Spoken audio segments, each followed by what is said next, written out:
After Summer League, many fans have not been happy with him, even want him traded from the team and pretty much want nothing to do with him.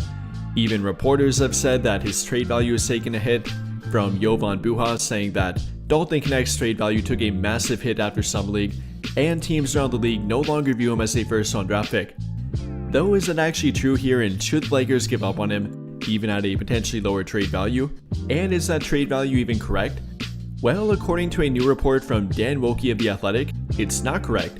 According to him, he said that, "I won't go too in-depth on Dalton Knecht, other than to say that I think NBA evaluators haven't put much stock into his Summer League performance," therefore kind of contradicting previous reports saying that his trade value took a massive hit and that he might be worth the same that he was last season, despite a rough Summer League performance, which would obviously be a good thing for the Lakers. I mean, whether or not they want to trade him, they don't want his trade value going down over time. That would obviously hurt them if they would choose to trade him and put him in a trade to get a better trade asset or better player in return for him, or through that said trade package.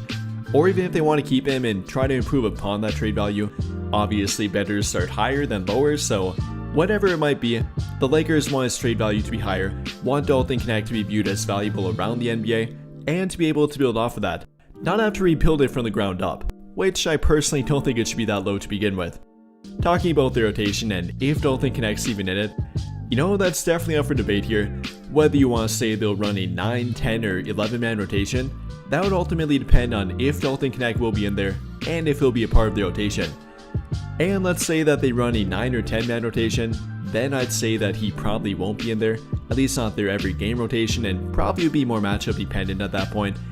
I mean, we're obviously going to put the 5 of Luka, Austin, Rui, LeBron, and DeAndre Ayton in the rotation, so that's 5.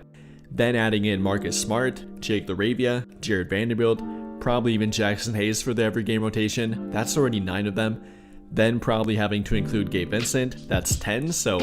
after that point, Dalton Knecht probably then becomes 11, maybe kind of a 10 interchangeably between himself and Gabe Vincent, but even that's up for debate here and definitely will be a battle between them. So unfortunately for him, he kind of is on the outside looking in at this current moment. Now that definitely could change over time and wouldn't even take that much time for him to change it. Even with a strong training camp and showing that he's more committed to playing defense, maybe even improved on defense and showing more commitment on that end of the court, which JJ Redick has talked about with him, and that being the primary thing they want to see more from Dalton Knecht, that might be enough to kind of jump him over a guy like Gabe Vincent, or maybe expand the rotation from 9, 10 to then 11, putting Dalton Knecht in their every game rotation, at least give him more consistent playing time. That might be all it takes for him, and again, with JJ Redick liking him, with them kind of sharing the background of three-point shooting ability and Redick being able to relate to him and really help him with that, I think that Redick definitely wants to put him in there. He obviously won't over-prioritize him and again put him above guys like Marcus Smart or Jake LaRavia, but I think he would ideally like to have Dalton Knecht in the rotation. Again, obviously not going to over-prioritize him, but I think Redick would like to have him in there and would definitely welcome him to the rotation if he can show improvement and more consistent ability on the court, really on both ends of the court too. But I think that'll pretty much do it for this one, and if you enjoyed the video, then I would greatly appreciate it if you dropped a like, subscribe to the channel if you have not already, and hit that notification bell to never miss out when I upload a video. But as always, thank you for watching and have a great day or night.